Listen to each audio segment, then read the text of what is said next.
నేను ఆదికాండాన్ని ప్రారంభించి ఇప్పటికీ 6 రోజులు, అంటే 6వ రోజు అయిపోయింది.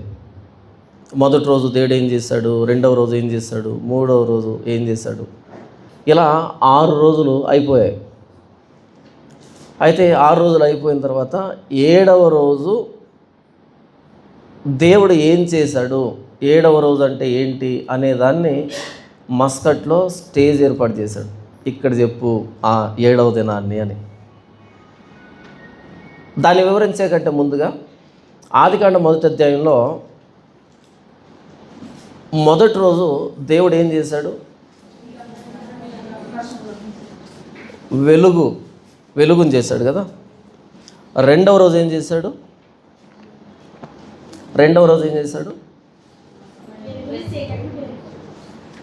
ఆకాశాన్ని చేశాడు కదా. మూడవ రోజు ఏం చేశాడు,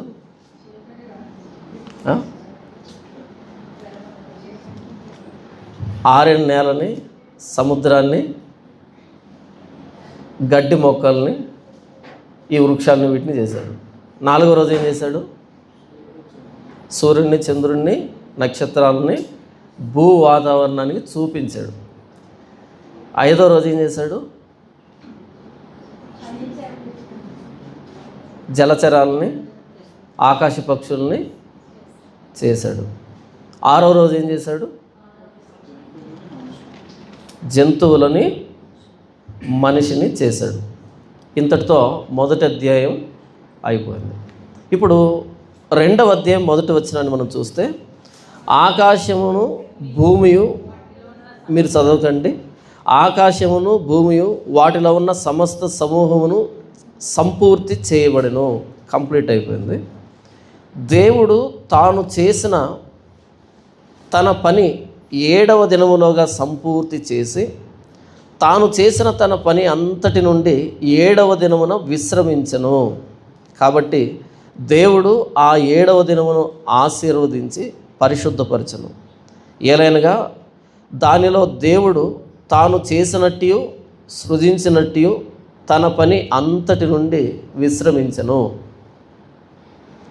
దేవుడు 7వ రోజు ఏం చేశాడంట,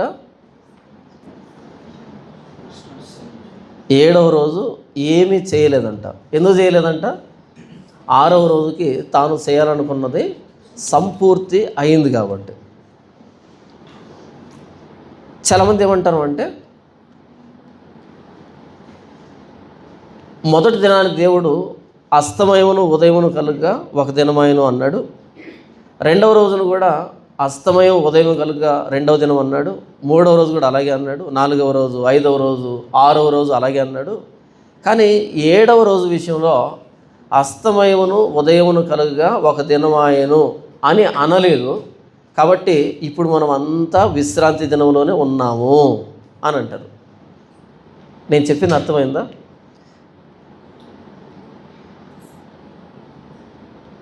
ఆరు సార్లు అస్తమయమును ఉదయమును కలుగుగా ఒక దినమైంది అన్నప్పుడు 7వసారి కూడా మరలా ఆ మొక్క చెప్పాలనా, చెప్పి తీరాలనా? మొదటి 6 రోజులు 24 గంటల రోజు అయితే 7వ రోజు కూడా 24 గంటల రోజే. 7వ రోజు అయిపోయిన తర్వాత ఏమొస్తుంది, మరలా మొదటి రోజు వస్తుంది. అంటే బైబిల్ని మనకి ఇష్టం వచ్చినట్టు అర్థం చేసుకునేది తప్పు అనేదాన్ని చెప్పాను. ఇదంతా 7వ రోజు ఆయన విశ్రాంతి తీసుకున్నాడు. ఇంతకు విశ్రాంతి అంటే ఏంటి? విశ్రాంతి అంటే 2 రకాలు. ఒకటి, చేస్తున్న పనిని కాసేపు పక్కన పెట్టి ఆ పని శ్రమలో నుంచి అలసట తీర్చుకునేదాన్ని విశ్రాంతి అంటారు. రెండవ విశ్రాంతి ఏంటంటే, పని అంతా అయిపోయిన తర్వాత ఇక చేసేదని పని లేదు కాబట్టి ఖాళీగా ఉండేదాన్ని కూడా విశ్రాంతి అంటారు. టు టేక్ ఏ బ్రేక్, దాన్ని రెస్ట్ అని పిలుస్తారు. లేకపోతే ఒక పని ఎండ్ అయింది, and end to the work, దీన్ని కూడా రెస్ట్ అని అంటారు. ఇంతకి ఇక్కడ దేవుడు విశ్రాంతి తీసుకున్నాడు అంటే ఏ రకమైన విశ్రాంతి ఇది? బ్రేక్ తీసుకున్నాడా, లేకపోతే వర్క్ ఎండ్ అయిందా? వర్క్ ఎండ్ అయింది. అంటే మనం తీసుకునే విశ్రాంతి లాంటి విశ్రాంతి కాదు అది. ఇక వర్క్ లేదు కాబట్టి 7వ రోజు అంటే అస్తమయం ఉదయం అయిపోయేంత వరకు ఆ రోజు ఏం పని లేదు. మరలా మొదటి రోజు ఏం చేశాడు? చెప్పండి. నేను అడిగే ప్రశ్న అర్థమైందా మీకు? 7వ రోజు ఆయన చేయడానికి ఏ పని లేదు, 24 గంటల రోజు కాబట్టి అయిపోయింది. ఇప్పుడు మరలా మొదటి రోజు వస్తుందా? ఆ మొదటి రోజు దేవుడు ఏం చేశాడు? Very good. ఏం చేశాడమ్మా? ఓకే. మరి 6వ దినాన్ని ఏం చేశాడు?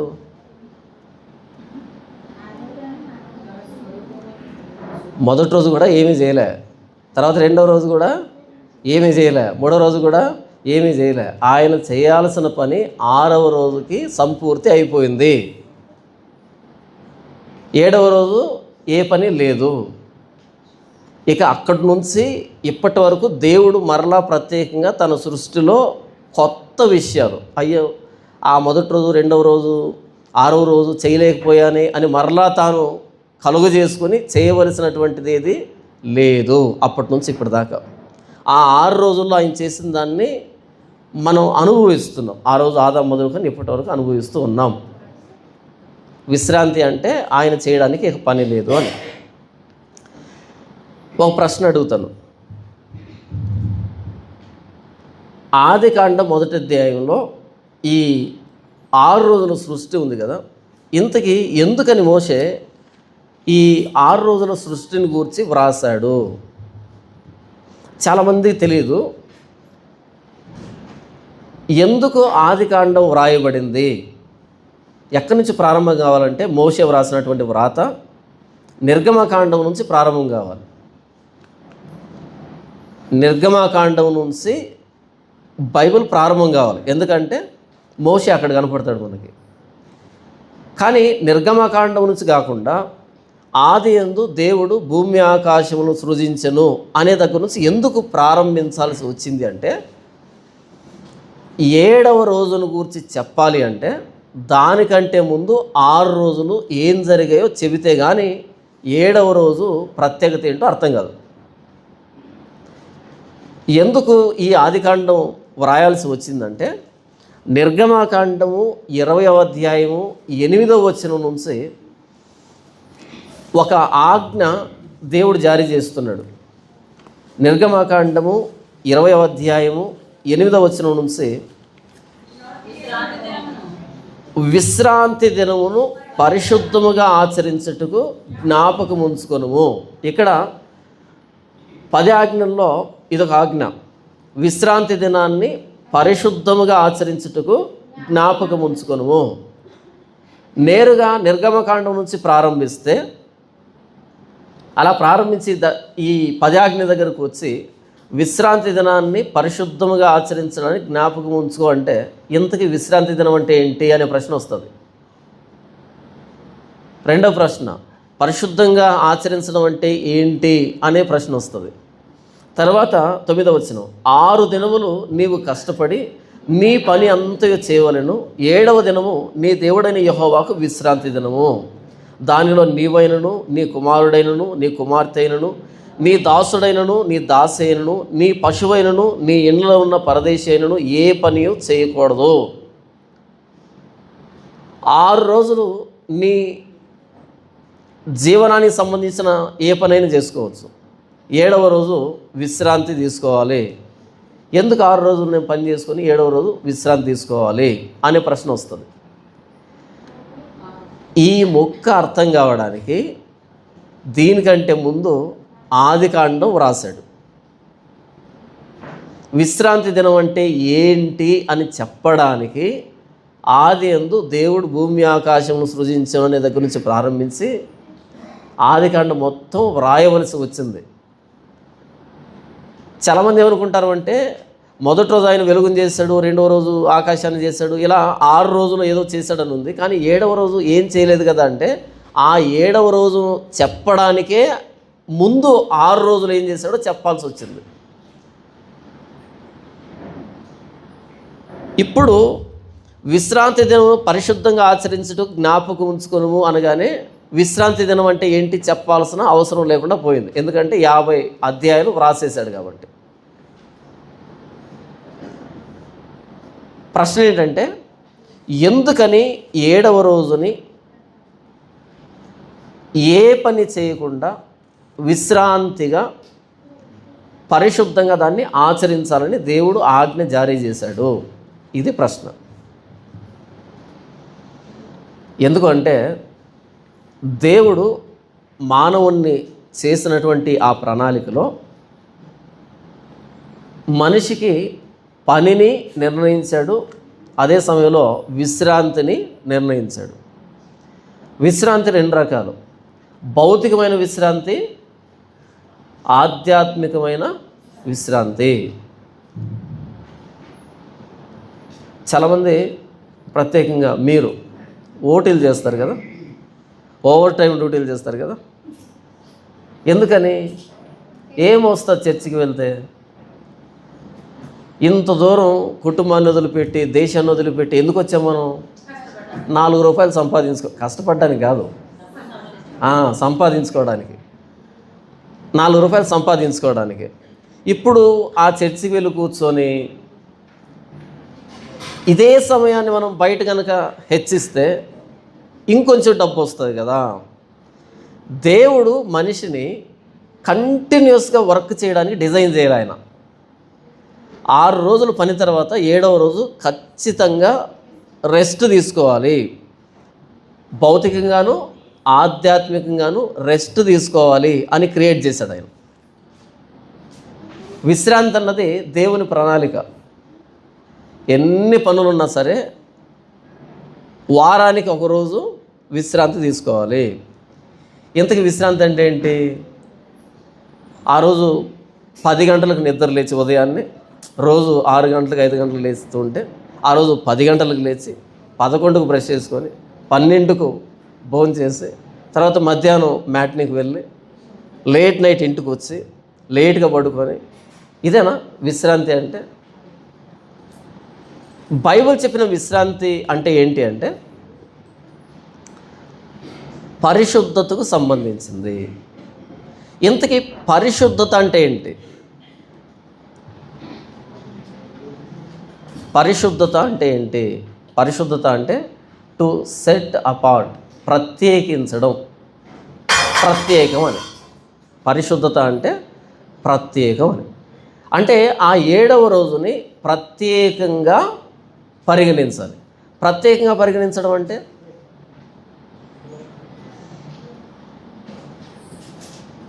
ద్వితీయోపదేశకాండము 5వ అధ్యాయము 12 నుంచి ఒక సందర్భం రాయబడింది. దాన్ని నేను చదివి వినిపిస్తాను.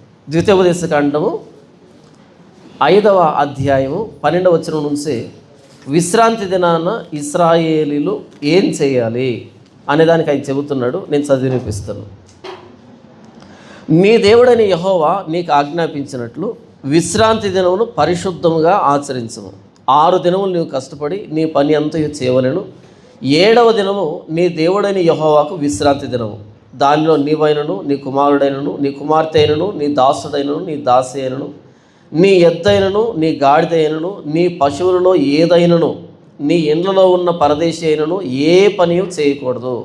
ఎందుకంటే నీ వలె నీ దాసుడును నీ దాసియు విశ్రమింపవలెను. నీవు ఐగుప్తు దేశమందు దాసుడువై ఉన్నప్పుడు నీ దేవుడైన యెహోవా బాహుబలము చేతను చాచిన చేతి చేతను నిన్ను అక్కడి నుండి రప్పించనని జ్ఞాపకం చేసుకున్నాము. అందుచేతను విశ్రాంతి దినము ఆచరింపవలనని నీ దేవుడైన యెహోవా నీకు ఆజ్ఞాపించను. ఈ వచనానికి ముందు విశ్రాంతి దినం ఒక ఉద్దేశంతో ఆచరించబడింది. ఈ వచనం తర్వాత విశ్రాంతి దినం 2 ఉద్దేశంతో ఆచరించబడింది. ఇంకొకసారి చెబుతాను. 7వ దినం విశ్రాంతి దినం దేవుడు చెప్పాడు కదా. ఆ తర్వాత విశ్రాంతి దినాన్ని ఆచరించేవాళ్ళు ఎవరు?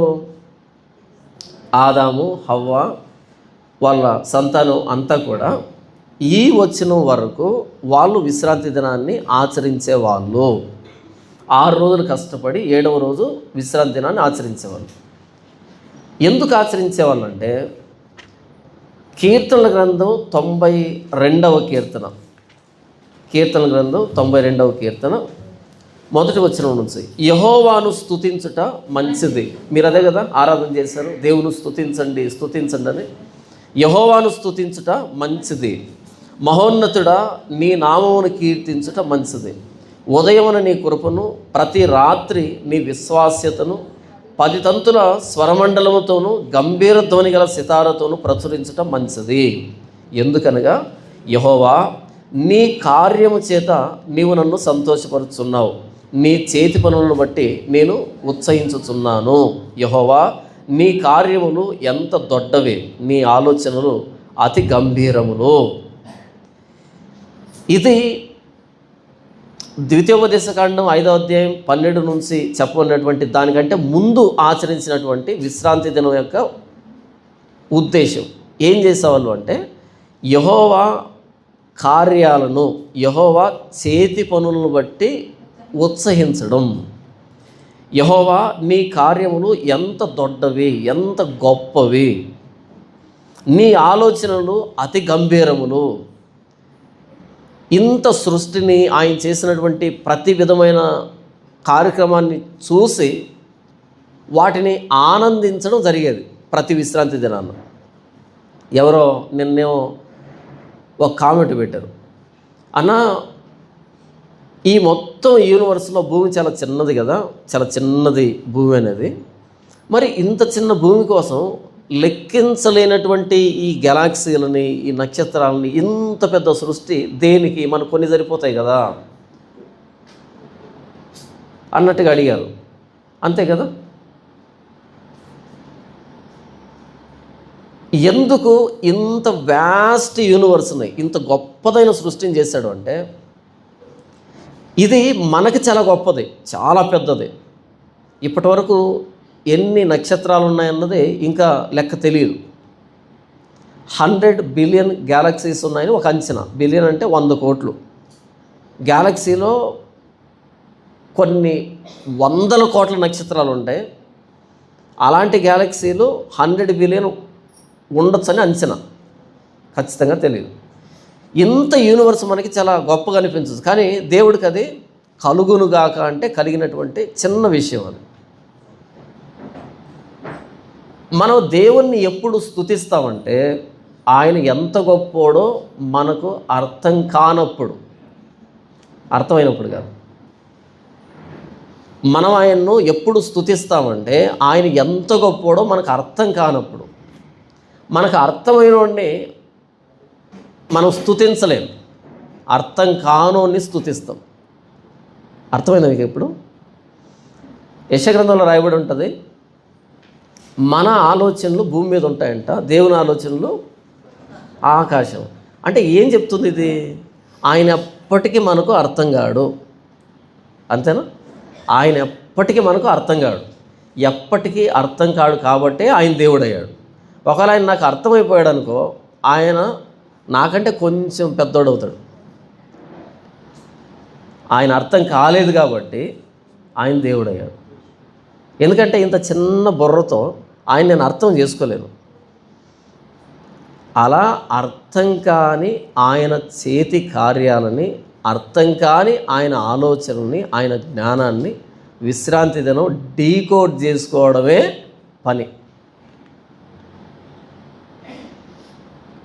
ఆయన ఈ సృష్టిని ఎంత అద్భుతంగా చేశాడని ఆలోచించడమే విశ్రాంతి దినం చేయవలసిన పని. స్తుతించడం అంటే అది.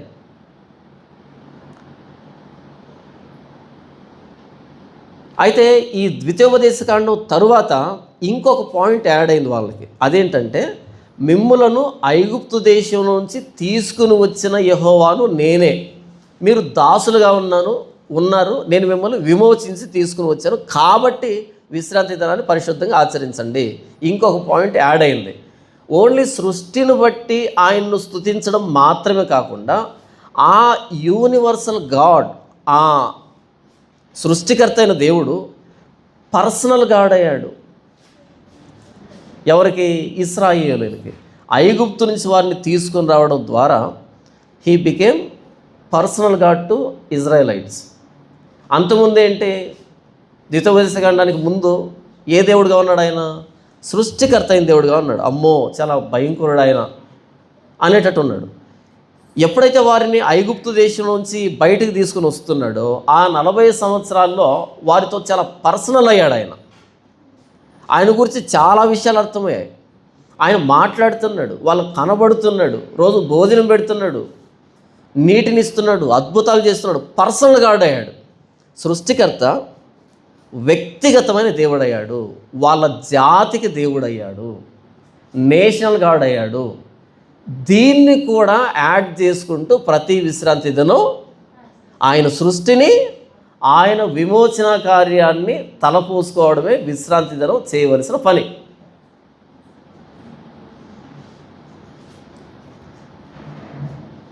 ఒకవేళ ఇశ్రాయేలీలు కానీ అంతకంటే ముందున్న వ్యక్తులు కానీ ప్రతి 7వ రోజు దేవుని కార్యాలను లేదా దేవుని విమోచనను జ్ఞాపకానికి తెచ్చుకోకపోతే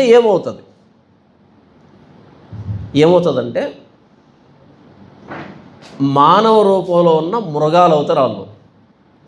జంతువుకి ఏ పని ఉంటుంది? ఒక పిల్లినో కుక్కనో జంతువునో చూడండి, దానికి ఉండేటువంటి ప్రధానమైన పని ఏంటంటే ఎక్కడ భోజనం దొరుకుతుంది, ఎక్కడ తిండి దొరుకుతుంది, అంతే. కడుపు నిండా తినడం, కంటి నిండా నిద్రపోవడం, అంతమించి పెద్దగా పని ఏమి ఉండదు. మూడో పని తెలియదు వాటికి, తినడం, నిద్రపోవడం, ఒకనొక రోజు చచ్చిపోవడం. ఆ కేటగిరీ కిందకు వస్తాడు మనిషి అని నేను చెప్పట్లేదు. 92వ కీర్తన 6వ వచనం, పశుప్రాయులు వాటిని గ్రహింపరు, అవివేకులు వివేచింపరు. వేటిని గ్రహింపరంట పశుప్రాయులు? 5వ వచనం, యెహోవా నీ కార్యములు ఎంత దొడ్డవి, నీ ఆలోచనలు అతి గంభీరములు. పశుప్రాయులు వాటిని గ్రహింపరు, అవివేకులు వివేచింపరు. దేవుని కార్యాలని, ఆయన గంభీరమైనటువంటి కార్యాలని, ఆయన ఆలోచనని ఎవరు డీకోడ్ చేస్తారంట, ఎవరు ఆలోచిస్తారంట? ఆయన స్వరూపంలో చేయబడినటువంటి మానవులు. అయితే పశుప్రాయులు వాటిని గ్రహింపరు. పశుప్రాయులు ఏంటి? పసిప్రాయం కాదు, పశుప్రాయం. పశుప్రాయులు అంటే 2 కాళ్ళ పశువులు అని అర్థం. పశువు ఏం చేస్తుంది? తిండి, ఒకనొక రోజు సావు, అంతే. దాని లైఫ్ అంతా తిండి కోసమే వేట, అంతమించి పెద్దగా కాదు, అసలు ఏమి ఉండదు. ఇక తిండి తప్ప ఇంకేం తెలియదు దానికి. 2 కాళ్ళ పశువులకి ఏం పని ఉంటుంది? వీళ్ళు కూడా తిండే. విశ్రాంతి దినం ఎప్పుడైతే ఒక దగ్గర కూడి దేవుని కార్యాలను ధ్యానిస్తున్నామో మన జీవితానికి ఒక అర్థాన్ని వెతుక్కుంటున్నామని అర్థం. ఆ అర్థం పైనుంచి వస్తుంది. నాకు నేనుగా నన్ను కలుగు చేసుకున్న వ్యక్తిని కాదు, నా సృష్టికర్త ఉన్నాడు. ఈ 6 రోజులు ఈ శరీరాన్ని పోషించుకోవడానికి కష్టపడ్డాను. ఈ 7వ రోజు ఈ శరీరాన్ని తయారు చేసిన ఆయన్ని అర్థం చేసుకోవడానికి ప్రయత్నం చేస్తున్నాను. దేవుడు నేల వంటితో నరుని నిర్మించి, ఇది ఫిజికల్ బాడీ, నేల వంటితో నరుని నిర్మించాడు ఫిజికల్ బాడీ. ఈ ఫిజికల్ బాడీ సర్వైవ్ కావాలంటే, బ్రతకాలి అంటే దీనికి ఏం కావాలి? ఏం కావాలి? మీరేదో చెప్తున్నారు, నాకు అర్థం కాలే. జీవం కావాలన్నా? ఆహారం కావాలి, ఓకేనా? ఆ ఆహారం ఎలాగొస్తుంది? ఏదో ఒక పని చేయాలి. ఒకరు భారతదేశం దొరకపోతే మస్కట్కి వచ్చైనా ఏదో ఒకటి చేసుకోవాలి, అంతే కదా? నేల మంటితో నిర్మించినటువంటి దీనికోసం 6 రోజుల పని. ఏదైనా చేసుకో, నీకు చేతొచ్చిన పని ఏదైనా 6 రోజుల పని నేల మంటితో నిర్మించినటువంటి ఈ బాడీ కోసం. అంతటితో అయిపోయిందా మానవ సృష్టి? వారి నాసికారంధ్రంలో జీవవాయువు ఓదుగా నరుడు జీవాత్మాయను. దానికోసం 7వ రోజు. మనలో దేవుని అంశ ఉంది, ఆత్మ ఉంది. ఈ ఆత్మ కోసం 7వ రోజు. బాడీ కోసం 6 రోజులు. లేదు ఓటీ కోసం కకృతిపడి 7వ రోజు కూడా బయట డ్యూటీ చేసామనుకో, ఏమవుతాం మనం? పశుప్రాయులు. కాబట్టి ఎంత పని ఉన్నా సరే ప్రతి 7వ రోజు, ఇదంతా పాత నిబంధన కాంటెక్స్లో మాట్లాడుతున్నా, మనకు కాదు ఇదంతా, మనది తర్వాత వస్తుంది చివరిలో. ఆ రోజు పాత నిబంధన ప్రజలు అంటే మలాకి గ్రంథానికి ముందున్నటువంటి విషయం చెప్తున్నా. ఇదంతా వాళ్ళకి ఎన్ని పనులున్నా సరే వాళ్ళు వచ్చి దేవుణ్ణి స్మరించుకోవాలి, ఆయన చేతి కార్యాలను స్మరించుకోవాలి, ఆయన ఆలోచనని స్మరించుకోవాలి. తర్వాత వాళ్ళని దేవుడు ఎలా విమోచించాడో ఐగుప్తు నుంచి వాటిని తలపోసుకోవాలి, ఆయన ప్రార్థించాలి, ఆయన్ను పాడాలి, ఆయన్ని కీర్తించాలి, వాక్యాన్ని చదవాలి, ధ్యానించాలి, వివరించుకోవాలి. ఇలా దేవుడి కోసమే ఆ రోజుని ప్రత్యేకపరచుకోవాలి. టు సెట్ అపార్ట్ అంటే పరిశుద్ధపరచడం అని. ఆ రోజుని కంప్లీట్గా దేవుడికి ఇచ్చేసేయాలి. దీనిని విశ్రాంతి దినాన్ని పరిశుద్ధంగా ఆచరించడం అని అంటారు. ఎప్పుడైతే విశ్రాంతి దినాన్ని ఆచరిస్తున్నారో దాని అర్థం ఏంటంటే, మేము కేవలం తిండి కోసమే బ్రతకట్లేదు ప్రభువా, నీ దగ్గరకు వచ్చేంత వరకు మాత్రమే భూమి మీద తాత్కాలిక నివాసం చేస్తున్నాం. పైనుంచి ఒక అర్థాన్ని వెతుక్కోవడం. మా జేజనైన ఒక మాట చెప్పేవాడు. జేజనైన అంటే మా నాన్న, మీరేమంటా నాకు తెలియదు. బ్రతకడానికి తినాలంట, కానీ తినడానికే బ్రతకూడదంట. బ్రతకడానికి తినాలి, కానీ తినడానికే బ్రతకూడదు. ఎప్పుడైతే విశ్రాంతి దినం స్కిప్ అవుతుందో తినడానికే బ్రతికినట్టు. ఎప్పుడైతే విశ్రాంతి దినం యాడ్ అవుతుందో బ్రతకడానికి తిన్నట్టు.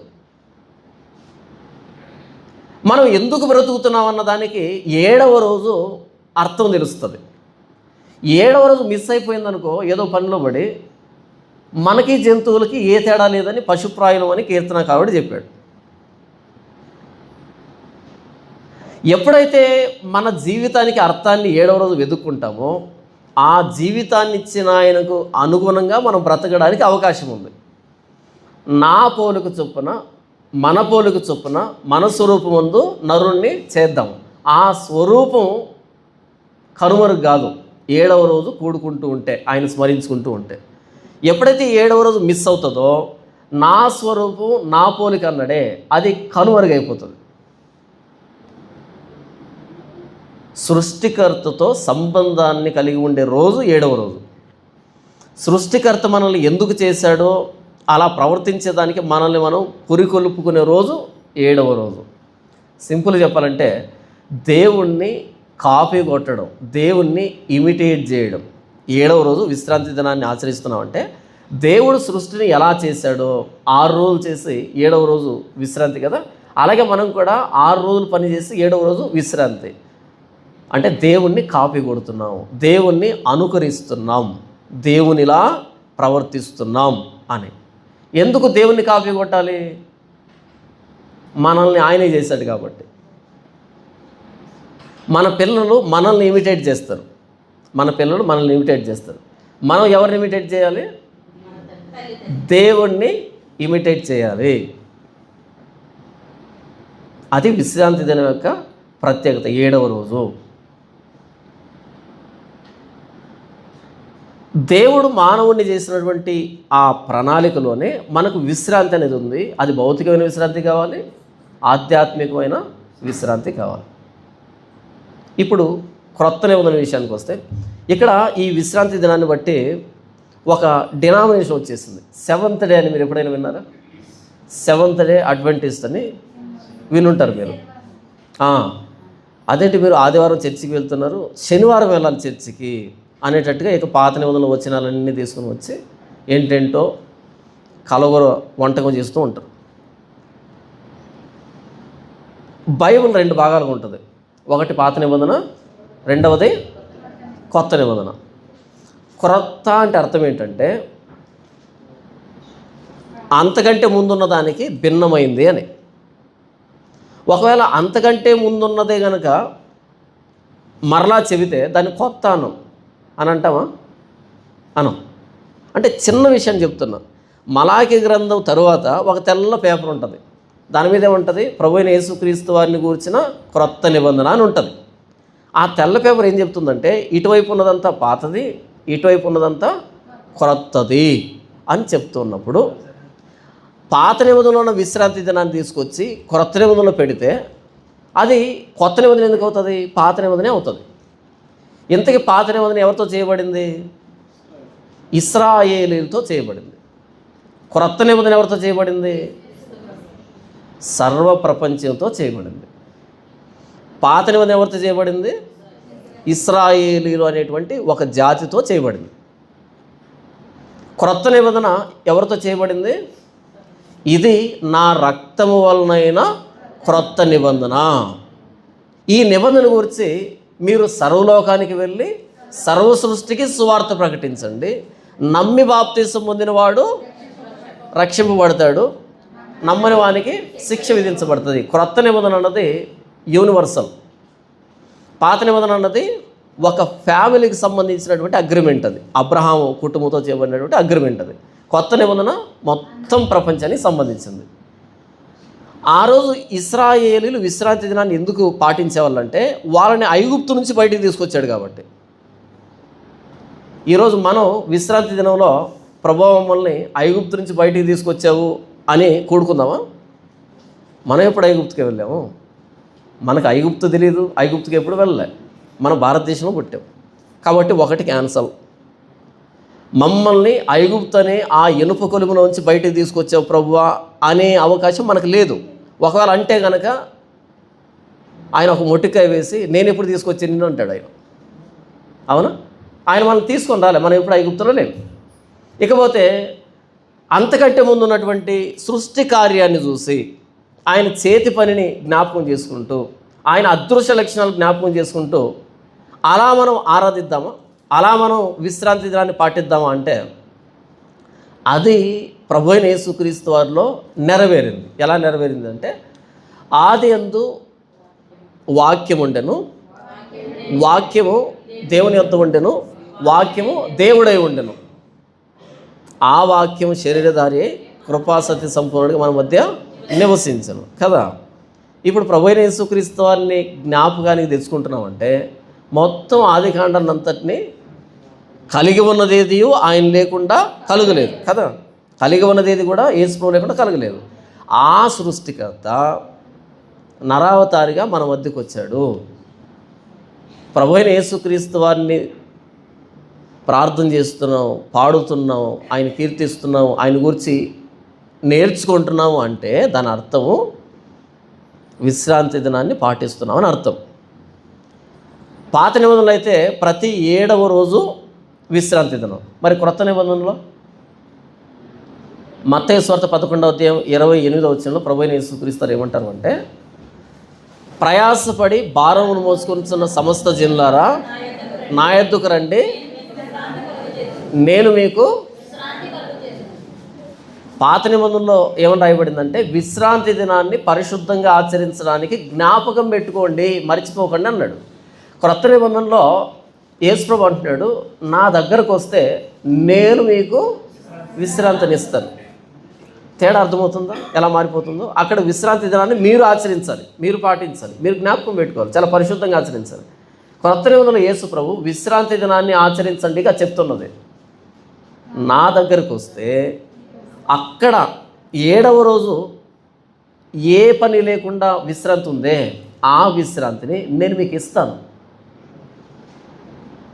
ఆయన ఇస్తాను అంటున్నాడు అంటే అంతకంటే ముందు విశ్రాంతి దినాన్ని కొన్ని వేల సంవత్సరాలుగా పాటించినటువంటి ఇశ్రాయేలు కానీ అంతకంటే ముందు వ్యక్తులు కానీ ఎవరైనా దేవుడు కోరుకున్నటువంటి విశ్రాంతిని అనుభవించారా?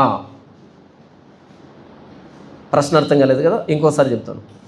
నా దగ్గరకు వచ్చే నేను మీకు విశ్రాంతిని ఇస్తానని యేసుప్రభు అన్నాడు అంటే ఆయన కంటే ముందు కొన్ని వేల సంవత్సరాలుగా విశ్రాంతి దినాన్ని పాటించిన ఇశ్రాయేలీలు కానీ వాళ్ళకంటే ముందున్న వ్యక్తులు కానీ నిజంగా దేవుడు కోరుకున్నటువంటి విశ్రాంతిని అనుభవించారా? అనుభవించలే. దాన్ని అనుభవించడానికి ప్రయత్నం చేశారు ప్రతి విశ్రాంతి దినం. ప్రతి విశ్రాంతి దినం, కానీ అనుభవించలే. ఆ ఇశ్రాయేళ్ల సమాజం మధ్య యేసుప్రభు నిలవబడి, మీరు చాలా ప్రయాసపడుతున్నారు. దేనికోసం అంటే విశ్రాంతి కోసం. అది ఎప్పుడు వస్తుంది? విశ్రాంతి ఎప్పుడు వస్తుంది? ఇంత ప్రయాస అంటే ఏంటి? ప్రయాసపడి భారం మోసుకుంటున్న సమస్త జిల్లారా నా ఎద్దుకు రండి, నేను మీకు విశ్రాంతిని ఇస్తాను అన్నాడు కదా. ఇంతకు ప్రయాస అంటే ఏంటిది? అక్కడ కష్టం. ఏ కష్టం అది? శారీరకమైన కష్టం అంటారు, అంతేనా? కాదు. అదేంటంటే దేవునితో సంబంధాన్ని పోగొట్టుకున్నటువంటి తన ప్రజలు, మానవులు, వాళ్ళను మరలా దేవుడు తన దగ్గర తీసుకోవడానికి 613 ఆజ్ఞలు కలిగినటువంటి ధర్మశాస్త్రం ఇచ్చాడు. దేవునితో సంబంధం పోగొట్టుకోక ముందు ప్రతి చల్లపూట దేవుడు వచ్చి మానవులతో మాట్లాడేవాడు. ప్రతి చల్లపూట దేవుడు వచ్చి మాట్లాడేవాడు. ఎప్పుడైతే వాళ్ళు పాపం చేశారో దేవుడికి మానవుడికి మధ్య సంబంధం తెగిపోయింది. ఏదైనా తోటలోంచి వెళ్ళగొట్టబడ్డాడు. ప్రయాసపడి ఆహారాన్ని సంపాదించుకునేటువంటి పని వచ్చింది. అంతకుముందు ఏం జరిగేది? తెంపుకుని తినేటువంటి పరిస్థితి. తెంపుకుని తినేటువంటి పరిస్థితి. ఎప్పుడైతే సంబంధాన్ని కోల్పోయాడో దేవునితో, ప్రయాసపడి కష్టపడి తన ముఖపు చెమటను కార్చి ఆహారాన్ని సంపాదించుకోవాల్సిన పరిస్థితి ఏర్పడింది. అంటే ప్రయాస ఎక్కడి నుంచి వచ్చింది? పాపంలో నుంచి వచ్చింది. పాపం జరగకముందు ప్రయాస లేదు మానవుడికి. తెంపుకుని తింటూ ఉన్నాడు. ఎప్పుడైతే పాపం జరిగిందో ప్రయాసతో ఆహారాన్ని సంపాదించుకునే పరిస్థితి ఏర్పడింది. ఆ క్రమంలో ఒకదానికొకటి పాపాలను పెంపు చేసుకుంటూనే పోయాడు. పాపాలను పెంచుకుంటూ పోయాడు. కోటి విద్యలు, మీకు తెలిసిన ఒక 100 విద్యలు చెప్పండి. అంటే దాని అర్థం ఏంటంటే మానవుడు ఏం చేసినా తిండి కోసమే అని. ఏ man is slave to his stomach అని, మనుషుని ప్రయాసం అంతయు వారి నోటికే కదా అంటాడు ప్రసంగి. అంటే ఏ పని చేసినా తిండికేనా? అది మంచి కానీ చెడు కానీ ఏ పని చేసినా తిండి కోసమే. తిండి కోసమే. ఎందుకు తిండికి అంత అంటే జీవితాన్ని దానికోసమే దారపోసేటువంటి పరిస్థితి ఎందుకు వచ్చిందంటే పాపం జరిగింది. సమృద్ధైన తిండి పెట్టి నీకు ఇష్టం వచ్చింది తిను, ఆ ఒక్కటి తప్ప అంటే ఆ ఒక్కదాన్ని తింటాను నేను, మిగతాది అసలు తగలను అన్నాడు. తింటే దాన్ని తింటాను, లేకపోతే మిగతాది నాకు అక్కర్లేదు. దాన్ని ఎప్పుడైతే తెంపాడో ఇక తిండి కరువైపోయింది. తిండి కరువైపోయింది. ప్రయాస వచ్చింది పాపంలో నుంచి. ఇప్పుడు ఈ ప్రయాసను పోగొట్టడానికి దేవుడు 613 ఆజ్ఞలు ఇచ్చాడు. మరలా తనతో సంబంధాన్ని ఏర్పాటు చేసుకోవడానికి 613 ఆజ్ఞలు ధర్మశాస్త్రం పేరుతో ఇచ్చాడు. అయితే ఈ 613 ఆజ్ఞల్ని దాన్ని తీసుకున్న మోషే కూడా నెరవేర్చలేడు. దాన్ని పాటించలేడు.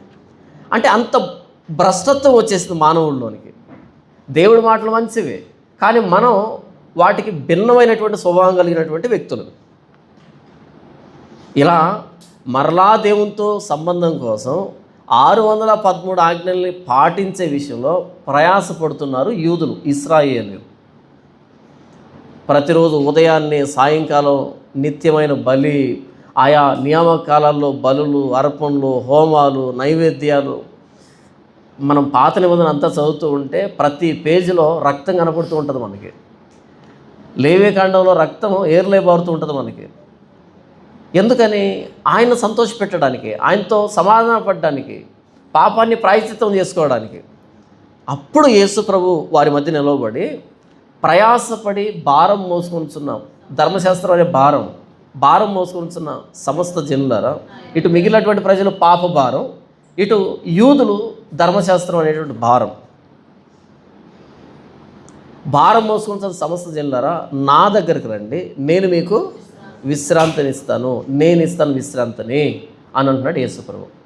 ఇప్పుడు చెప్పండి, క్రైస్తవులు విశ్రాంతి దినాన్ని పాటించాలన్నా? క్రీస్తు దగ్గరకు వస్తే ఆయన ఇస్తాడు విశ్రాంతిని. ఆ విశ్రాంతి దక్కకే విశ్రాంతి దినాన్ని పాత నిబంధనలో పాటించేవాళ్ళు. క్రీస్తే వచ్చి నేను మీకు విశ్రాంతిని ఇస్తానంటే ఇప్పుడు మరలా మనం విశ్రాంతి దినం కూడుకుంటున్నామంటే దాని అర్థం ఏంటి? ఆయన చెప్పింది మనకు అర్థం కాలేదని. నేను మీకు విశ్రాంతిని ఇస్తాను. యేసు ప్రభు పరిచర్య చేస్తున్నప్పుడు ఒక విశ్రాంతి దినం యేసు ప్రభుకి పరిసయ్యులకి ఒక వాగ్వాదం ఏర్పడింది. మార్క్స్ వార్త 2వ అధ్యాయం, మార్క్స్ వార్త 2వ అధ్యాయము 18 నుంచి 23 నుంచి ఒక మాట రాయబడింది. అదేంటంటే వినండి. అక్కడ ఆయన శిష్యులు ఆ విశ్రాంతి దినం రోజు వెన్నులు తురించి వాటిని తిన్నారు. ఆ గింజలు తింటూ ఉన్నారు ఆకలికి తట్టుకోలేక. అప్పుడు గొడవైంది ఈ పరిసయ్యులకి, యేసు ప్రభు శిష్యులకి, యేసు ప్రభుకి. విశ్రాంతి దినాన్ని ఎందుకు తింటున్నారు వీళ్ళు? విశ్రాంతి దినాన్ని పరిశుద్ధంగా ఆచరించాలి కదా. విశ్రాంతి దినాన్న ఏ పని చేయకూడదు, ఏమీ తినకూడదు. విశ్రాంతి దినాన్ని వాళ్ళు వంట కూడా చేసుకునే వాళ్ళు కాదు. ముందు రోజే సిద్ధపరిచే దినం రోజే ముందే వంట చేసుకోవాలి. ఆ రోజు పొయ్యి వెలిగించకూడదు, పొయ్యి మండించకూడదు. ఇది మనం సంఖ్యాకాండంలో చూస్తాం. అయితే నీ శిష్యులు విశ్రాంతి దినాన్న వెన్నులు తురుంచుకొని ఎందుకు తింటున్నారు, విశ్రాంతి దినాన్ని పాటించట్లేదు అని వాగ్వాదం జరిగితే యేసు ప్రభు అంటున్నాడు 27వ వచనం, మరియు విశ్రాంతి దినం మనుషుల కొరకే నియమింపబడెను, కానీ మనుషులు విశ్రాంతి దినం కొరకు నియమింపబడలేదు. యేసు ప్రభు అంటున్నాడు విశ్రాంతి దినం కోసం మనుషులను దేవుడు చేయలే. దేవుడు మనుషుల్ని విశ్రాంతి దినం కోసం చేయలే. విశ్రాంతి దినాన్ని మనిషి కోసం చేశాడు. మరొకసారి, మనుషుల్ని విశ్రాంతి దినం కోసం చేయలే ఆయన. మీరు విశ్రాంతి దినాన్ని పాటించండి అనే దాన్ని చేయలే ఆయన. మనుషుల్ని చేసి విశ్రాంతి దినాన్ని ఇచ్చాడు వాళ్ళకి, విశ్రాంతి తీసుకోండి అని. మీరు ఫిజికల్గాను స్పిరిచువల్గాను రెస్ట్ తీసుకోండి, కంటిన్యూస్ వర్క్ కాదు, మీకు రెస్ట్ తీసుకోండి అనే దానికి విశ్రాంతి దినం ఇచ్చాడు ఆయన. కానీ పరిసయ్యులు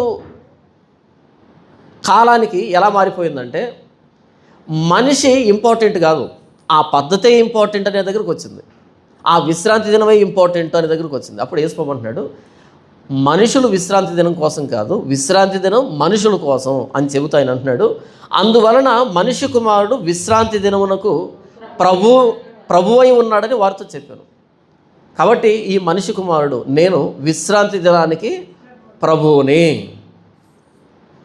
విశ్రాంతి దినానికి ప్రభు ఎవరు? ఆదికాండం 2వ అధ్యాయంలో 6 రోజులు అయిపోయిన తర్వాత 7వ రోజు విశ్రాంతి తీసుకొని విశ్రాంతి దినాన్ని పాటించాలని చెప్పాడే ఆయన కదా, సైన్యములకు అధిపతి అయిన యెహోవా కదా. లేదా నిర్గమకాండం కానీ ద్వితీయోపదేశకాండం కానీ విశ్రాంతి దినాన్ని పరిశుద్ధంగా ఆచరించండి అని చెప్పినటువంటి ఆయనే కదా. కానీ ఇప్పుడు యేసు ప్రభు అంటున్నాడు నేను విశ్రాంతి దినానికి ప్రభువుని. ప్రభువు అంటే దాన్ని నియమించినవాడు, దాని మీద అధికారం కలిగిన వాడు. అదెవరు? సైన్యములకు అధిపతి అయిన యెహోవా. కానీ యేసు ప్రభు అంటున్నాడు విశ్రాంతి దినానికి నేను ప్రభువుని. ఇంతకు యేసు ప్రభు ఎవరు? ఆయనే ఈయన. నేను దేవుణ్ణి, నా దగ్గరకు వచ్చి నేను పెట్టినటువంటి విశ్రాంతి దినాన్ని గురించి నాతోనే వాగ్వాదం పెట్టుకుంటున్నారా అని అడుగుతున్నాడు ఆయన. విశ్రాంతి దినాన్ని ఏర్పాటు చేసిన నా దగ్గరకు వచ్చి ఆ విశ్రాంతి దినాన్ని గురించి నాతో వాగ్వాదం పెట్టుకుంటున్నారా మీరు అని అడుగుతున్నాడు.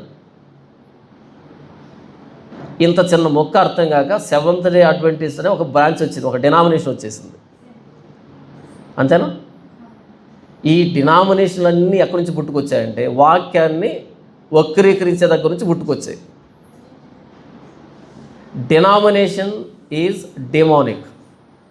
డినామినేషన్ ఈజ్ డెమోనిక్ అంటే డినామినేషన్ పుట్టించింది ఎవరంటే దయ్యం. ఎలా పుట్టిస్తుంది అది? వాక్యాన్ని వక్రీకరించడం ద్వారా. ఎంత తేడా ఉంది కదా.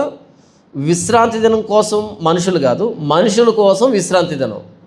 కొంచెం మారిస్తే ఎంత అపార్థం జరిగింది చూడండి. సద్దుకోయలు వస్తారు యేసుప్రభు దగ్గరికి, పునరుద్ధానం ఉందని చెప్తున్నావు కదా, అయితే మేము ప్రశ్న అడుగుతాం అని. ఒక వ్యక్తి పెళ్లి చేసుకున్నాడంట, పిల్లలు పట్టుకున్నా చనిపోయాడంట. ఆయన తమ్ముడు పెళ్లి చేసుకున్నాడంట, ఆయన కూడా పిల్లలు పట్టుకున్నా చనిపోయాడంట. ఇలా 7 మంది పెళ్లి చేసుకున్నారంటే చివరిలో ఆవిడ కూడా చనిపోయింది, ఎవరికి పిల్లలు లేరు. ఇప్పుడు చెప్పు, పునరుద్ధానం అనేది ఉంటే కనుక ఆ పునరుద్ధానంలో ఈవిడ ఎవరికి భార్య? ఎందుకంటే ఎవరికి పిల్లలు పుట్టలే, ఎవరికి భార్య? ఎంత కష్టమైన ప్రశ్న వేశాడో, ఎంత కష్టమైన ప్రశ్న. యేసు ప్రభువుకిగా అలా జరుగుతుందా? జరగదు. ఏదో ఒకటి చెప్పి యేసు ప్రభుని ఆయన్ను చిక్కించుకోవాలి, పునరుద్ధానం లేదని నిరూపించాలి. అప్పుడు యేసు ప్రభు అన్నాడు, మోషే పొదను గూర్చిన భాగంలో దేవుడు ఏమన్నాడు అని అంటే వాళ్ళు అన్నారు, అబ్రహాము, ఇస్సాకు, యాకోబు దేవుణ్ణి. అంతే కదా దేవుడు అన్నది. నేను అబ్రహాము దేవుణ్ణి, ఇస్సాకు దేవుణ్ణి, యాకోబు దేవుణ్ణి అన్నాడు. ఇందులో పునరుద్ధానం లేదా అన్నాడు ఆయన. ఎక్కడెక్కడ పునరుద్ధానం ఉంది? పునరుద్ధానం అంటే ఏంటి? ఇంతకీ మరణించిన తర్వాత కూడా బ్రతికి ఉండేదాన్ని పునరుద్ధానం అంటాం. మరణించిన తర్వాత కూడా మనిషి బ్రతికి ఉండేదాన్ని పునరుద్ధానం అంటాం కదా. ఇందులో ఎక్కడ పునరుద్ధానం ఉందంటే, దేవుడు మోషేతో మాట్లాడుతున్నప్పుడు I was the God of Abraham, Isaac and Jacob అని ఉంటే, ఐ వాజ్ అని ఉంటే నేను అప్పుడు దేవుణ్ణి అయి ఉన్నాను వాళ్ళకి అంటే, వాళ్ళు మరణించి చాలా సంవత్సరాలు అయిపోయింది కాబట్టి బాగుంటుంది. కానీ ఏమన్నాడు అక్కడ దేవుడు అంటే, I am the God of Abraham, Isaac and Jacob అన్నాడు. ఐ వాజ్ అని ఉంటే పునరుద్ధానం లేదు. ఐ యామ్ అంటే వర్తమాన కాలంలో మాట్లాడుతున్నాడంటే, ఇప్పటికీ ఆయన అబ్రహాము దేవుడే, ఇప్పటికీ యాకోబు దేవుడే, ఇస్సాకు దేవుడే. ఇప్పటికే వాళ్ళు ఎక్కడున్నారు? ఇప్పుడు మనకు కనిపించట్లేదు కానీ ఆయనకు కనిపిస్తున్నారు. ఆయన కనిపిస్తున్నారంటే వాళ్ళు ఉన్నారంటే పునరుద్ధానం ఉంది. యామ్కి వాజుకి చిన్న అపార్థం జరిగితే వాళ్ళు యామ్ని అర్థం చేసుకోకుండా సద్దూకయ్యల మతం పుట్టుకొచ్చింది. యామ్ అనే దాన్ని అర్థం చేసుకోలేక సద్దూకయ్యల మతం పుట్టుకొచ్చింది. నేను ఎందుకు చెప్తున్నాను అంటే, ఈరోజు క్రైస్తవ్యంలో కొన్ని వేల డెనామినేషన్లు ఎక్కడి నుంచి పుట్టుకొచ్చాయంటే వాక్యాన్ని వక్రీకరించడంతో పుట్టుకొచ్చాయి. చిన్న వక్రీకరణ ఉంటుంది, కొంచెం ట్విస్ట్ అయి ఉంటుంది, అక్కడి నుంచి పుట్టుకొని వస్తాయి. ఎప్పుడు కూడా వాక్యపు వెలుగులోనే చదవాలి కానీ మనుషులు చెప్పినటువంటి ఆ అర్థాల్లో నుంచి చదవకూడదు. నన్ను చాలామంది అడిగే ప్రశ్న ఏంటంటే, పలానా వ్యక్తి వాక్యం తప్పు చెప్తున్నాడు అని అనగానే వెంటనే ఫోన్ వస్తుంది. మాట్లాడేది ఏంటంటే, నీ వయసు ఎంత, ఎన్ని చర్చిలు కట్టావు, ఎంతమందికి బాప్తీసం ఇచ్చావు? ఇప్పుడు చెప్పండి, వాక్యాన్ని ఎందుకు అతిక్రమిస్తున్నారు అని అడగడానికి ఎంత వయసు ఉండాలి, ఎన్ని చర్చిలు కట్టి ఉండాలి, ఎంతమంది బాప్తీసం ఇచ్చి ఉండాలి? అది నిజమని తెలిసినా సరే ఆయన కంటే గొప్పోడువా అని అంటే నేను ఏం చేయలేక, ఆయన కంటే గొప్పోడువా అంటే కాకూడదా? ఆయన కంటే గొప్పోడువా అంటే నేను ఆయన కంటే గొప్పని చెప్పట్లేదు, ఆయన కంటే వాక్యం గొప్పది అని చెప్తున్నా. ప్రస్తుతం క్రైస్తవం ఎక్కడ నిలవబడిందంటే మనుషులు చెప్పే మాటల మీద నిలవబడింది. వాడు 100 చర్చిలు కట్టాడు అనుకో, వాడు తుమ్మినా కూడా వాక్యం అవుతుంది, దగ్గినా వాక్యం అవుతుంది. ఎందుకంటే 100 చర్చిలు కట్టాడు కాబట్టి. 100 పాటలు రాశాడు అనుకో, వాడు ఏం చేసిన వాక్యమే అది. వాక్యపు వెలుగులోనే వివరించబడాలి తప్ప వ్యక్తుల బ్యాక్గ్రౌండ్ కాదు దాన్ని వివరించాల్సి ఉంది. సద్దూకయ్యల మతం ఎలా పుట్టుకొచ్చిందంటే వాజుకి యామ్కి తేడా తెలియక. ఎందుకు పరిసయ్యులు విశ్రాంతి దినం రోజు మనుషుల్ని పీడిస్తున్నారు అంటే, విశ్రాంతి దినం చేయబడింది మానవుడి కోసమే తప్ప మానవుడు విశ్రాంతి దినం కోసం కాదు అని తెలియక విచిత్రమైన పద్ధతులు పెట్టుకున్నారు, విచిత్రమైన కట్టడలు పెట్టుకున్నారు, మనుషుల్ని హింసించడం ప్రారంభించారు. యేసుప్రభు వచ్చి 18 ఏళ్ళ నుంచి నడుము వంగిపోయినటువంటి స్త్రీని బాగు చేస్తే వీళ్ళు గొడవకు వచ్చారు, ఈరోజు ఎందుకు బాగు చేసామని. అంటే 18 ఏళ్ళ నుంచి నడుము వంగిపోయి ఉంటే ఆవిడ చక్కగా నిలబడి నడుస్తుంది అనే సంతోషం లేదు వాళ్ళలో, ఈరోజే ఎందుకు? అప్పుడు యేసుప్రభు అన్నాడు, సరే విశ్రాంతి దినం రోజు ఒకవేళ మీ ఎద్దు కానీ గాడిద కానీ గొంతులు పడింది అనుకో, మీరు బయటికి తీరా? తీస్తాము. సరే విశ్రాంతి దినం రోజు మీ పశువుకి నీళ్లు పెడతారా, వాటి కట్లు విప్పి నీళ్లు పెడతారా? పెడతాము. నేను కూడా అబ్రహాము కుమార్తె కట్లని విప్పాను. 18 సంవత్సరాల నుంచి కట్లతో బంధించబడి ఉంటే ఆ కట్ల నుంచి విడిపించాను. మీరు పశువు కట్లు విప్పడం, విశ్రాంతి దినాన్ని అతిక్రమించడం కాకపోతే, నేను కూడా 18 సంవత్సరాల నుంచి అపవాది చేత బంధించబడిన ఈవెంట్ని కట్లు విప్పడం కూడా విశ్రాంతి దినాన్ని అతిక్రమించడం కాదు. అప్పటికి అర్థం కాల వాళ్ళకి. అప్పటికి ప్లానింగు, ఈయన మాటకు మాట చెప్తున్నాడు ఎలా సంహరిద్దామని. 38 సంవత్సరాల నుంచి ఆ బెతెస్దా అనే కోనేరు దగ్గర పడిపోయి ఉన్నాడు. ఏం జరిగిందో తెలియదు. మొత్తానికి ఆ వ్యక్తి పరుపు ఎత్తుకొని నడుచుకుంటూ వెళ్తున్నాడు. ఆపారు. అదేంటి పరుపు ఎత్తుకొని నడుచుకుని వెళ్తున్నావు? విశ్రాంతి దినాన్ని పరుపు ఎత్తుకొని నడవచ్చా? ఏమైనా బుర్ర పనిచేస్తుందా? 38 సంవత్సరాల నుంచి పడిపోయిన వ్యక్తి తన పరుపును తాను ఎత్తుకుని వెళ్తూ ఉంటే విశ్రాంతి దినం రోజు ఎందుకు ఎత్తుకున్నావు అని అడుగుతున్నారంటే వీళ్ళకు పని చేయట్లే మైండ్ ఏం జరుగుతుందని. అంతగా అపార్థం చేస్తున్నారు విశ్రాంతి దినాన్ని. 38 సంవత్సరాల నుంచి ఒక వ్యక్తి, పడిపోయిన వ్యక్తి, ఆ పరుపును తానే ఎత్తుకొని నడుస్తున్నాడు అంటే ఎంత మిరాకిల్ జరిగింది అనే దాన్ని పక్కన పెట్టేసి, ఎంత మిరాకిల్ జరిగినా మాకు అనవసరం, విశ్రాంతి దినం రోజు అస్సలు మోయకూడదు. ఎవరు చెప్పారు అలా? మా పెద్దలు చెప్పారు. మీరు మీ పెద్దల పారంపర్యాచారాన్ని గైకొనడానికి దేవుని వాక్యాన్ని కూడా నిరర్థకం చేస్తారన్నాడు యేసు ప్రభు. మార్క్స్ వార్త 7వ అధ్యాయం. ఈరోజు క్రైస్తవులు జరిగేది కూడా అదే. వాక్యం ఏం చెప్పినా మనకు అనవసరం. మన అయ్యగారు ఏం చెప్పాడో అదే ప్రామాణికం కదా. ఆయనకు తెలియకుండా చేశాడా? ఆయనకే తెలియదా? ఆయనకు తెలియకనే చేశాడు. తెలిసినా స్వార్థం కోసం చేశాడు. మనకు ప్రామాణికం వాక్యము, లేఖనము. దాన్ని చిన్న పిల్లాడు చెప్పినా వినాలి, పెద్దోడు చెప్పినా వినాలి. నాకు తెలిసి మీలో చాలామంది, నేను ప్రారంభంలో గమనిస్తే చాలామందికి నేను వచ్చిన దానికి అంత ఇష్టం ఉన్నట్టుగా అనిపించలే మీ ముఖాలు చూసినప్పుడు. ఎందుకు అంటే ఆ వ్యక్తి మీరెవరినైతే అభిమానిస్తున్నారో వాళ్ళను విమర్శించుంటాడు కదా. మీరు XYZని మైండ్లో పెట్టుకుంటారు లోపల. నన్ను చూడగానే అబ్బా ఈ వ్యక్తిని తీసుకొచ్చిందా కదా, ఈ వ్యక్తికి ఏమైంది? ఈ వ్యక్తి వాక్యాన్ని తప్పు చెప్తున్నాడని కాదు మీ బాధ, ఎవరిని తప్పు అంటున్నాడని. అది సమస్య. ఏడుస్తున్నది మొగుడు కొట్టాడని కాదు.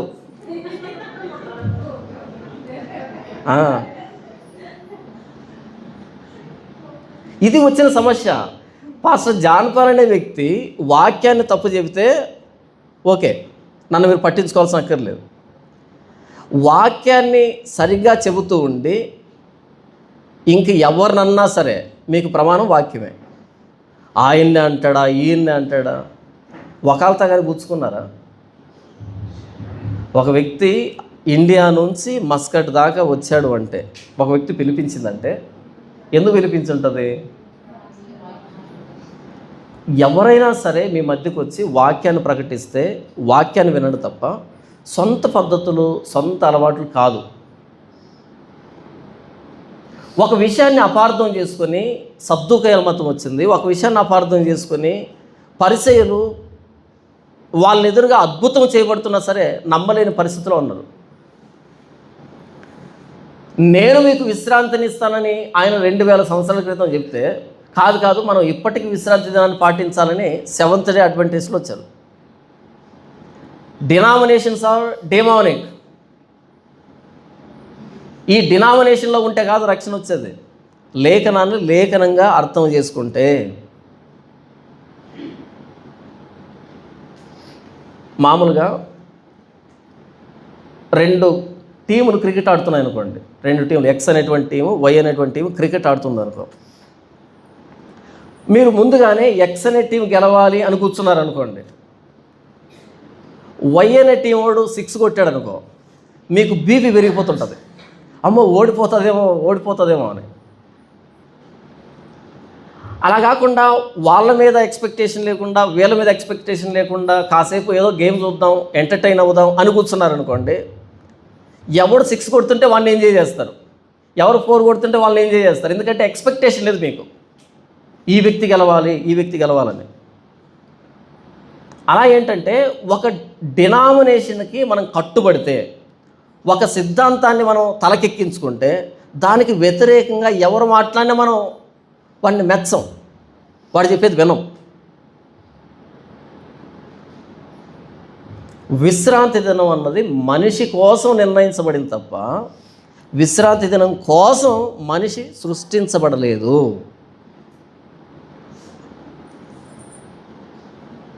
ఈరోజు మన తెలుగు క్రైస్తవులను చోటు చేసుకున్నటువంటి దౌర్భాగ్యం ఏంటంటే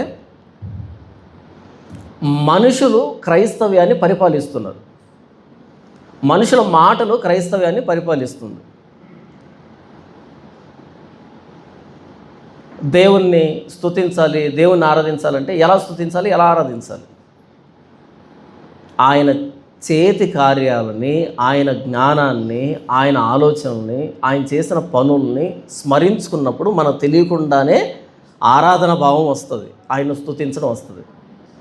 అంతేగాని ఒక పాటని ఇటువైపు 2 సార్లు అటువైపు 2 సార్లు గట్టిగా పాడితే ఆరాధన కాదు, అది పాట పాడుతున్నారు అంతే. ఇక్కడే కాదు, మొత్తం ప్రపంచవ్యాప్తంగా జరుగుతుంది ఇదే. ఆయన అదృశ్య లక్షణాలని, ఆయన నిత్య శక్తిని, ఆయన దేవత్వాన్ని జగదుత్పత్తి మొదలుకొని సృష్టించబడిన వస్తువులను ఆలోచించటం వలన తేటపడుతున్నాయి. యోబు అంటాడు, భూమృగాలను గురించి ఆలోచిస్తే ఆయన నీకు అర్థమవుతాడు, సముద్ర మత్స్యాల గురించి ధ్యానిస్తే ఆయన నీకు అర్థమవుతాడు, ఆకాశ పక్షుల గురించి ధ్యానిస్తే ఆయన మీకు అర్థమవుతాడు, సృష్టిని చూసినప్పుడు ఆయన అర్థమవుతాడు. ఇప్పుడు క్రైస్తవం ఏమైందంటే లేఖనాలను చూసి దేవుని అర్థం చేసుకునే స్థాయి దగ్గర నుంచి లేఖనాలను చూసి మనల్ని మనం ఓదార్చుకునే దగ్గరకు వచ్చాం. బైబిల్ ఎందుకు చదువుతామంటే మనల్ని మనం ఓదార్చుకోవడానికి కాదు. ఎక్కడి నుంచి ధైర్యం వస్తుందంటే 92వ కీర్తన 3వ వచనంలో కీర్తనకారుడు అంటున్నాడు, చూడండి 4వ వచనం, ఎందుకనగా యెహోవా నీ కార్యము చేత నీవు నన్ను సంతోషపరుచున్నావు, నీ చేతి పనులను బట్టి నేను ఉత్సహించుచున్నాను. ఈయన సంతోషానికి కారణం ఏంటి? ఆయన కార్యములు. ఆయన ఎందుకు ఉత్సహిస్తున్నాడంట? దేవుని చేతి పనిని బట్టి. ఈరోజు మనకు సంతోషం ఎప్పుడు వస్తుంది? మనం అనుకున్నది జరిగినప్పుడు. మనకెప్పుడు బాధ అనిపిస్తుంది? మనం అనుకున్నది జరగనప్పుడు. కానీ భక్తులు దేవుని ఆనందించిన విధానం అది కాదు, ఆయన్ను బట్టి ఆనందించారు, ఆయన్ను బట్టి ఆనందించారు. కీర్తన గ్రంథం 4వ కీర్తన 7వ వచనం, వారి ధాన్య ద్రాక్షారసములు విస్తరించిన నాటి సంతోషము కంటే అధికమైన సంతోషము నీవు నా హృదయంలో పుట్టించితివి. అంటే భక్తిహీనుల గురించి మాట్లాడుతూ, భక్తిహీనులకి ధాన్యము ద్రాక్షారసం విస్తరించినప్పుడు వచ్చే సంతోషం కంటే, అంటే బాగా పంట పండింది, మంచి లాభం వచ్చింది, ధాన్య ద్రాక్షారసములు విస్తరించిన నాటి సంతోషము కంటే ఎక్కువ సంతోషాన్ని దేవుడు ఆయన పుట్టించాడంట. ఎందుకు పుట్టించాడు? దేవుణ్ణి దేవుడిగా అర్థం చేసుకుంటూ అలా దేవుణ్ణి స్తుతించినటువంటి ఆనాటి భక్తులు. ఈరోజు మనం ఎక్కడికి వచ్చామంటే ప్రాస్పరిటీ గాస్పల్. ప్రాస్పరిటీ గాస్పల్ అంటే తెలుసా మీకు?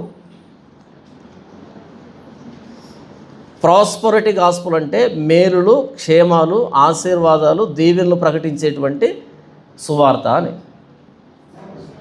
ప్రస్తుతానికి తెలుగు క్రైస్తవ్యానికి మిగిలినటువంటి క్రైస్తవానికి పట్టినటువంటి దరిద్రం ఏంటంటే ప్రాస్పరిటీ గాస్పల్. ఎందుకు చర్చికి వస్తున్నారు? కష్టాల్లో ఉన్నాం, యేసుప్రభువుని నమ్ముకున్నాం, కష్టాలు పోయాయి, అంతే. ఇది బైబిల్లో మీకు కనపడదు. ఎందుకు మనం యేసుప్రభువు దగ్గరికి వస్తున్నామంటే ఆయన మనకు విశ్రాంతినిచ్చాడు, ఆయన విశ్రాంతిని మనకిచ్చాడు. ఇంతకు విశ్రాంతి అంటే ఏంటి? విశ్రాంతి అంటే 57వ అధ్యాయం యెషయా గ్రంథం. ఎందుకు మనకు విశ్రాంతి? దేని నుంచి విశ్రాంతి? 57వ అధ్యాయం యెషయా గ్రంథం 20వ వచనం, భక్తిహీనులు కదులుచున్న సముద్రం వంటి వారు, అది నిమ్మలింపనేరదు, దాని జలములు బురదను మైలును పైకి వేయను. భక్తిహీనులు ఎలాంటి వాళ్ళంట? కదులుచున్న సముద్రం వంటి వారు. అది నిమ్మలింపనేరదు, దాని జలములు బురదను మైలును పైకి వేయను. భక్తిహీనులు ఎలా అంటుందంటే నిమ్మలింపనేరనటువంటి సముద్రం లాంటి వాళ్ళు ఎప్పటికప్పుడు బురద మైలు వస్తూనే ఉంటుంది. సముద్రంతో పోల్చాడు భక్తిహీనుల్ని. ఇక్కడ భక్తి పరులు ఎవరు? చేతులు ఎత్తండి. ఇక్కడ కూర్చున్న మీ అందరిలో భక్తి పరులు ఎవరు? నేనైతే కాదు. అంటే మనం ఎలాంటి వాళ్ళం అన్నమాట? సముద్రం లాంటి వాళ్ళం. ఏది బయటకు వస్తుందంట? యేసుప్రభువు అంటాడు కదా, అన్ని దుర్నీతి కార్యాలన్నీ మానవ హృదయం నుంచి బయటకు వస్తున్నాయి, తింటే మలినం కావట్లేదు, మనము లోపల నుంచి వచ్చి మలినం అవుతున్నాం అని చెప్తాడు కదా. మనం భక్తిహీనులమే. 21వ వచనం, దుష్టులకు నెమ్మది ఉండదని నా దేవుడు సెలవిచ్చుతున్నాడు. దుష్టులకి నెమ్మది ఉండదు, మనకు నెమ్మది లేదు. ఎందుకంటే మనం చేసినటువంటి పాపాలను బట్టి, మన స్వభావాన్ని బట్టి ఎప్పటికప్పుడు దుష్టత్వ లక్షణాలు, పాపపు లక్షణాలు, ఎప్పటికప్పుడు ఇదే కలవరం కదా మనది. ఇప్పుడు పేతురు రాసిన మొదటి పత్రిక 3వ అధ్యాయము 21వ వచనం నుంచి ఇలాగ రాయబడింది, దానికి సాదృశ్యమైన బాప్తిస్మము ఇప్పుడు మిమ్మల్ని రక్షించుచున్నది. అదేదనగా శరీర మాలిన్యము తీసివేయట కాదు, కానీ యేసుక్రీస్తు పునరుద్ధాన మూలముగా దేవుని విషయము నిర్మలమైన మనస్సాక్షినిచ్చు ప్రత్యుత్తరమే. బాప్తిసం అంటే ఏంటంటే నిర్మలమైన మనస్సాక్షినిచ్చే ప్రత్యుత్తరం. యెషయా అంటాడు, భక్తిహీనులు కదులుతున్నటువంటి సముద్రం లాంటి వాళ్ళు, అది నిమ్మలింపనేరదు. ఎప్పటికప్పుడు బురదను మైలును బయటకు వేస్తూనే ఉంటుంది, నిమ్మలింపనేరదు. అది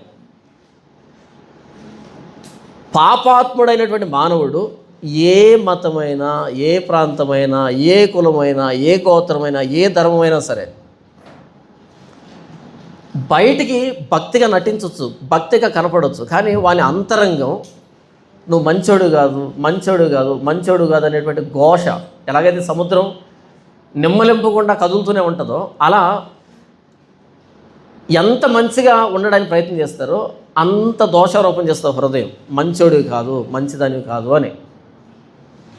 అలా మన హృదయం మన మీద దోషారోపణ చేయలేనటువంటి స్థితి ఎప్పుడు అంటే నిర్మలమైన మనస్సాక్షినిచ్చు ప్రత్యుత్తరమే. ఏంటి? బాప్తిస్మం. ప్రభువైన యేసుక్రీస్తు వారి రక్తంలో కడగబడితే మన హృదయం మన మీద దోషారోపణ చేయదు. ఎందుకు అంటే ఆయన మనము చేసిన మంచి పనులను బట్టి మనల్ని క్షమించలే, ఆయన చేసిన మంచి పనులను బట్టి మనం క్షమించబడ్డాం. పాత నిబంధనలో ప్రతి 7వ రోజు దేవుడు చేసిన కార్యాలని జ్ఞాపకాన్ని తెచ్చుకునేవాళ్ళు. పాత నిబంధనలో అబ్రహాము తర్వాత, ఈ నిబంధన చేయబడిన తర్వాత దేవుడు వారిని ఐగుప్తులోంచి బయటికి తెచ్చిన దాన్ని బట్టి దేవుని జ్ఞాపకాన్ని తెచ్చుకునేవాళ్ళు. ఆయన సృష్టికర్తగా, ఆయన విమోచకుడిగా.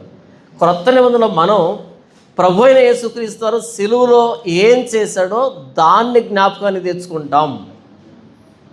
ఎప్పుడు? విశ్రాంతి దినం కావాలా దీనికి? మనకి పరిశుద్ధాత్మ దేవుడు అనుగ్రహించబడ్డాడు. ప్రతి సందర్భంలో ప్రభు అయిన యేసుక్రీస్తు వారు ఏం చేశాడో దాన్ని జ్ఞాపకాన్ని తెచ్చుకుంటాం. విశ్రాంతి దినం అంటే ఏంటంటే 6 రోజులు దేవుడు ఏం చేశాడో 7వ రోజు జ్ఞాపకాన్ని తెచ్చుకోడు కదా. ఆయన ఐగుప్తు నుంచి వారిని బయటకు తీసుకొచ్చేదానికి ఏం చేశాడో దాన్ని జ్ఞాపకం తెచ్చుకోవడం.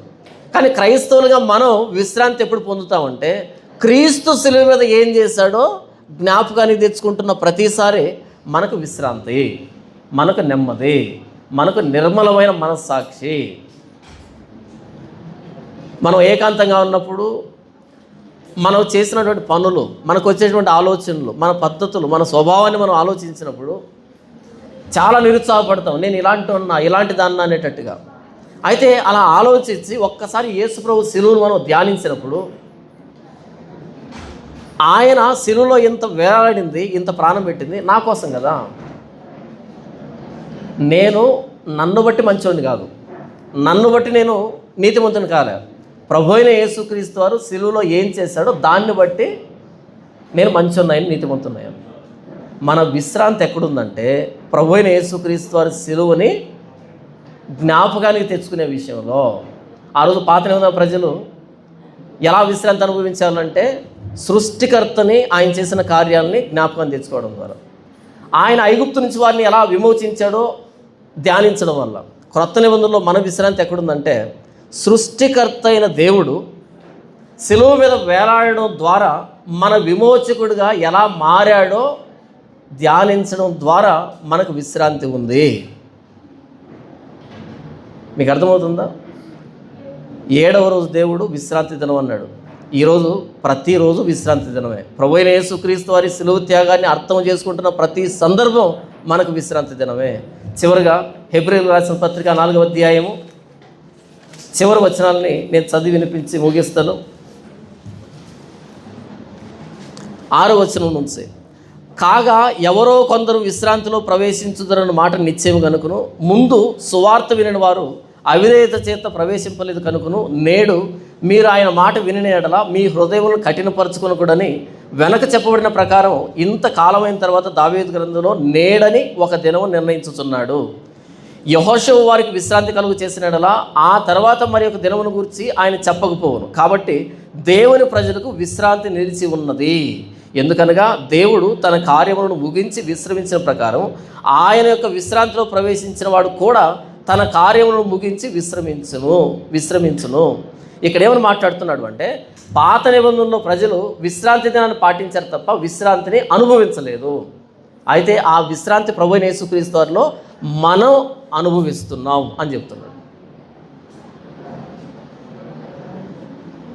సృష్టి కార్యంలో 7వ రోజు దేవుడు విశ్రాంతి దినం అన్నాడు. ఆ విశ్రాంతి దినం ఏం చెప్తుందంటే భవిష్యత్తులో నిజమైన విశ్రాంతి వస్తుంది. మీరు ప్రతి 7వ రోజు విశ్రాంతి దినంగా మీరు పరిశుద్ధంగా కూడుకుంటూ ఉండండి.